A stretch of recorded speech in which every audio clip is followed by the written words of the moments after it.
Se mi mangio pasta e cicera insieme a di fasù è un piacere sempre, come scurreggia il culo. Saranno brutte pizze, ma chiedono anzi, è più fesso. Quindi questo mantello e vi sfido a contraddirmi che se non fare un po' mi piace sentire un pupilli addosso.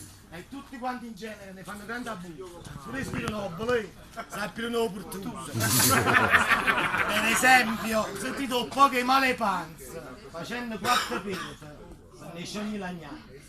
E quando il culo scarica, ne esce tutto male. È buio, pusate con un pirata, un pismo e un cuore. Ma quando tutto questo non succede, la panza è chiusa a bocca. E voi fate una puzza seria. Voi scaricate una lotta. Perciò chi affoga pirata è propriamente un re fesso.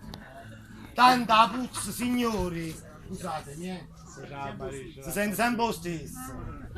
È il vizio ereditario, che tenevo da coglione. Papà, facevo pirata più forte di noi. E vi giuro e non vi inganno.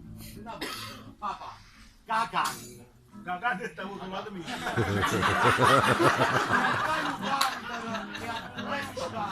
E diceva, Baglio, è inutile. È inutile. Oh pirata, voi sfogo. Tanta, la puzza è più terribile, sai che c'è poco a poco. E poi, ti possono sempre riuscire che è un pirata malato. Che chiudendo la milizia, cioè a fusilare, e l'hanno riformato. Ma quando tu lo cacci, permettetemi, un pirata che vale, lo puoi chiamare, vai giù chi stai? È un generale.